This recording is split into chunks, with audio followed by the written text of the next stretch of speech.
संभाल कर रखो, इसलिए शॉपिंग बंद, मॉल्स खाली पड़े हुए। महंगाई का रिकॉर्ड आपको याद होगा शायद, द्वितीय विश्व युद्ध, जिन्होंने देखा, जिन्होंने सुना, महंगाई के रिकॉर्ड पार कर चुका है। द्वितीय विश्व युद्ध के बाद सबसे भीषण आर्थिक संकट हो रहा है। आधिकारिक खुदरा महंगाई 42% को पार कर चुकी है। खाने पीने की जरूरी चीजों में 70% से अधिक का उछाल है। दिसंबर 2025 से शुरू हुआ यह आर्थिक संकट वर्तमान में एक भयानक रूप ले चुका है। अर्थशास्त्रियों के मुताबिक महंगाई दर 80% संभव मजदूरी करने वालों के लिए 2 वक्त का खाना भी मुश्किल है। सबसे क्रूर और अनियंत्रित महंगाई मानी जा रही है, जो द्वितीय विश्व युद्ध के बाद से अब महसूस की जा रही है। 3 बड़े कारण महंगाई के। देखिए, ईरान ज्यादा संकट में है। अगर यही हालत रही तो बाकी के तमाम दूसरे देशों में भी महंगाई की मार इतनी ज्यादा पड़ने वाली है कि आप कल्पना नहीं कर सकते। अचानक ऐसा क्या हुआ कि हंसता खेलता ईरान जैसा देश कंगाल हो गया? इसके 3 बड़े कारण हैं, आपको बता देता हूं। पहला कारण, अमेरिका और इजराइल के साथ जो भीषण जंग चल रही है, जिसके कारण ईरान के पेट्रोकेमिकल यानी कि तेल कारखानों पर बम बरसा दिए गए हैं, उसका पूरा व्यापार ठप हो चुका है। दूसरा कारण, कच्चे माल की भयंकर कमी है, जिसमें देश की फैक्ट्रियों में ताले लग गए हैं और लाखों लोग बेरोजगार हो गए हैं। और तीसरी सबसे बड़ी है, दुनिया भर के देशों के द्वारा ईरान पर जो आर्थिक प्रतिबंध लगा दिए गए हैं, जिससे इकोनॉमिक सैंक्शंस कहते हैं। इन प्रतिबंधों के कारण ईरान ना तो अपना तेल बाहर बेच पा रहा है और ना ही बाहर से जरूरी सामान, दवाएं मंगा पा रहा है। जब देश में सामान ही नहीं रहेगा, कारखाने बंद हो जाएंगे, तो चीजें तो महंगी होंगी ही। और इसी वजह से आज पूरा ईरान दाने दाने को मोहताज है। हालत यहां तक पहुंच चुके हैं कि जो ईरान में तेल के कुएं हैं, असल में तेल का कुआं अगर एक बार बन जाता है तो आप उसे बीच में रोक नहीं सकते। उससे अगर तेल निकल रहा है तो आप उसे रोक नहीं सकते, क्योंकि एक तेल को कुएं को बनाने में बहुत पैसा लगता है। अब तेल के कुएं से तेल निकल रहा है, कच्चा तेल निकल रहा है, आप उसे रोक नहीं सकते। हालत यहां तक है कि तेल निकल रहा है, आप उसे दूसरे देशों में भेज नहीं पा रहे। 2800 करोड़ रुपए, कितने? 2800 करोड़ रुपए का कच्चा तेल ईरान हर दिन समुंदर में बहा रहा है, क्योंकि स्टोर करने की उसकी जितनी भी क्षमता है, वो सारे स्टोरेज फुल हो चुके हैं। आप तेल के कुएं बंद नहीं कर सकते, आप तेल, उन कच्चे तेल को कहीं रख नहीं सकते, इसलिए आप उन्हें समुंदर में बहा रहे हैं। 2800 करोड़ रुपए प्रतिदिन, कल्पना कीजिए। बर्बादी के अन्य कारण क्या हैं? विदेशी मुद्रा भंडार खाली हो चुका है, जरूरी खाद्य पदार्थों का आयात हो नहीं पा रहा है, बेरोजगारी से लोगों की आमदनी पूरी तरह खत्म हो गई है, सरकार के द्वारा दी जाने वाली सब्सिडी खत्म हो रही है, युद्ध के कारण लॉजिस्टिक और सप्लाई चेन बाधित हो गई है। ये तमाम कारण, मुद्रा बाजार जो ईरान का है वो ध्वस्त हो चुका है, रियाल ध्वस्त हो चुका है। खबर में आपको हम ये भी बताने जा रहे हैं कि ईरान की जो करेंसी है, आपने अपने घर में बड़ों को कहते सुना होगा कि पैसे की कीमत गिर गई है। ईरान में तो पैसा मानो रद्दी का कागज बन चुका है। ईरान की करेंसी को रियाल कहा जाता है। जैसे हमारे देश में रुपया चलता है, वैसे ही ईरान में रियाल चलता है। वहां की मुद्रा को रियाल कहते हैं। लेकिन आज वहां के रियाल की कीमत इतनी गिर चुकी है कि यदि आप हमारे भारत का सिर्फ 1 रुपया लेकर ईरान जाएंगे तो वहां के बैंक आपको बदले में लगभग 440 ईरानी रियाल देंगे। जरा सोचो कि चीजें हमारे यहां 100 रुपए में मिलती हैं, उसे खरीदने के लिए ईरान के नागरिक को अपनी जेब से 44,000 रियाल निकालने पड़ेंगे। डॉलर के मुकाबले तो रियाल इतिहास के सबसे निचले स्तर पर आ चुका है। लोग थैला भरकर नोट लेकर बाजार में जाते हैं और हाथ में सिर्फ 1 पैकेट ब्रेड लेकर वापस आ रहे हैं। डेप्रिसिएशन के कारण करेंसी नोटों की जो क्रय शक्ति है वो समाप्त हो चुकी है। ईरान के नागरिकों का स्थानीय करेंसी पर अब भरोसा नहीं है, वे सोने या विदेशी मुद्रा पर भरोसा कर रहे हैं। अत्यधिक मुद्रास्फीति के कारण नोट छापने की लागत और उसकी कीमत और ज्यादा हो गई है। देखिए, युद्ध क्या क्या छीनता है, जंग से तबाही को समझिए, लेकिन ईरान है कि रुकने को तैयार नहीं। युद्ध कभी किसी का सगा नहीं होता है। यह सिर्फ और सिर्फ बर्बादी लेकर आता है।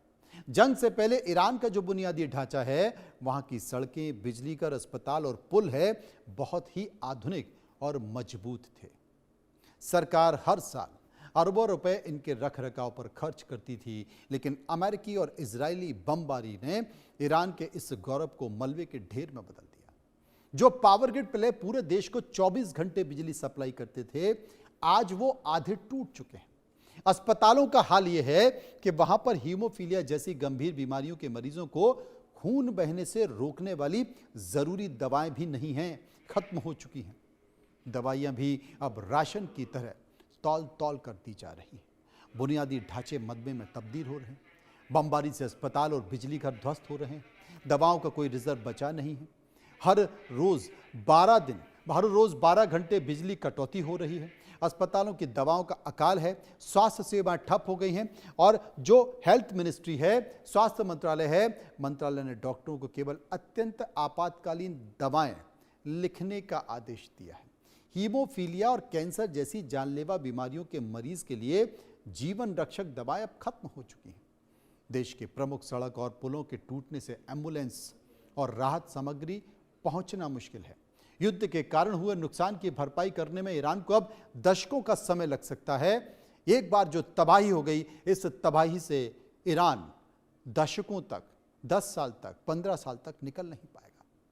फैक्ट्रियों में बंद होने से उत्पादन शून्य हो चुका है। कर्मचारियों को जबरन छुट्टी पर भेजा जा रहा है। अब वहां के कर्मचारी करें तो क्या करें, नौकरी है नहीं, पैसा है नहीं और युद्ध अलग से।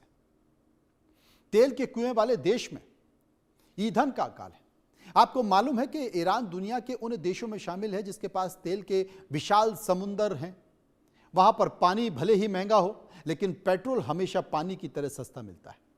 जंग से पहले ईरान में 1 लीटर पेट्रोल की कीमत भारतीय रुपए में महज 5 से 8 रुपए हुआ करती थी। लोग शान से अपनी गाड़ियां दौड़ाते थे, लेकिन जब युद्ध की आग ईरान पर अपनी तेल रिफाइनरियों पर पहुंची तो देश के भीतर ही पेट्रोल डीजल का अकाल पड़ गया है। आज वही पेट्रोल जो कौड़ियों में मिलता था वो काफी महंगा हो गया है। अब वहां पर लाइन में खड़े होकर ब्लैक में मिलता है। तेल के इस संकट ने पूरे देश के पहिए जाम कर दिए हैं। जंग से पहले प्रति लीटर पेट्रोल की कीमत भारतीय मुद्रा में करीब 5 रुपए थी, अब यह कीमत 65 रुपए में हो गई है। वो ईरान जो पूरी दुनिया को तेल देता है, जो पहले 5 रुपए किलो में, लीटर में वहां मिलता था, अब वही तेल 65 रुपए लीटर में ईरान में मिल रहा है।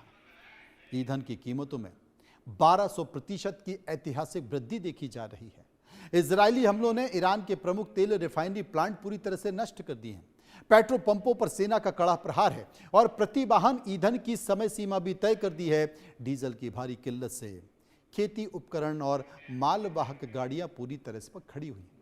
खुदरा बाजारों में ब्लैक मार्केटिंग के जरिए ईंधन ऊंचे दामों पर बेचा जा रहा है। लेकिन युद्ध क्या क्या लेकर आ रहा है। जंग जीत रही और इंसानियत हार रही है। आपने देखा होगा कि कैसे युद्ध की आग ने करोड़ों बेकसूर लोगों की जिंदगी को नर्क बना दिया। जो लोग कभी शान से जीते थे, आज वे बेकरी के बाहर होकर एक रोटी के लिए किश्तें बांध रहे हैं, माएँ रो रही हैं, बच्चे भूख से सो रहे हैं, अस्पताल बिना दवाओं के शमशान जैसे बनते जा रहे हैं। इतिहास गवाह है कि बच्चे और जंग के मैदान भले ही कोई देश जीते, कोई देश हारे, लेकिन असली हार हमेशा इंसानियत की होती है। ईरान की ये दास्तां हमें सिखाती है कि शांति और अमन की कीमत होती क्या है। आज पूरा ईरान इस उम्मीद में आसमान की तरफ देख रहा है कि कभी तो बारूद बरसना बंद होगा, कभी तो उनके बच्चों को भरपेट रोटी नसीब होगी और कभी तो ये तबाही थमेगी, क्योंकि ईरान में जंग से इंसानियत हार गई है। बंदूक और मिसाइल के शोर से ईरान के मासूमों की चीख दब गई है। युद्ध कभी किसी समस्या का हल नहीं होता है, ये सिर्फ और सिर्फ तबाही लेकर आता है। जब तक प्रतिबंध और युद्ध समाप्त नहीं होते, ईरान का उबर पाना पूरी तरह असंभव है। वैश्विक बाजार में तेल और जरूरी चीजों की जो कीमत है, जो कमी है, वो भारत समेत पूरी दुनिया को प्रभावित है। बेकसूर बच्चे और मरीजों की सुरक्षा आज के सबसे बड़े समय की अंतर्राष्ट्रीय चिंता है और शांति की बहाली अब इस तबाही को रोकने का एकमात्र और आखिरी रास्ता है। लेकिन इन मुश्किलों के बाद ईरान ने अमेरिका को नाको चने चबा दिए। वो भी युद्ध से निकलने का रास्ता तो ढूंढ रहा है, क्योंकि अमेरिका का भी जबरदस्त नुकसान हो रहा है। हालांकि ईरान से पूरी दुनिया संकट में है। लोग ऊर्जा संकट से त्राहिमाम कर रहे हैं, लेकिन रास्ता मिल नहीं रहा है। इजराइल और अमेरिका के हमलों के बाद कुछ ईरानियों को लगा था कि सरकार गिर जाएगी, लेकिन ऐसा हुआ नहीं। अब सरकार समर्थक हो या फिर विरोधी, सभी युद्ध और महंगाई की अनिश्चितता से टूट रहे हैं, लेकिन झुकने को तैयार नहीं। ईरान ने भी कहा कि हम मर जाएंगे, मिट जाएंगे, लेकिन झुकेंगे नहीं। जब घर की रसोई परेशान हो जाए तो समझिए कि संकट दरवाजे पर खड़ा है। ईरान की कहानी भी कुछ ऐसी है, जहां युद्ध की गूंज सीमा पर सुनाई देती है, लेकिन उसका दर्द रसोई में महसूस होता है। रोटी महंगी होती है, दूध कम हो जाता है, अंडे थाली से गायब हो जाते हैं और बचत का भरोसा टूट जाता है। महंगाई सिर्फ आंकड़ा नहीं होती, ये आम आदमी की जिंदगी का बोझ होती है, और आज ईरान उसी बोझ को ढो रहा है। पता नहीं ये कब तक ढोएगा।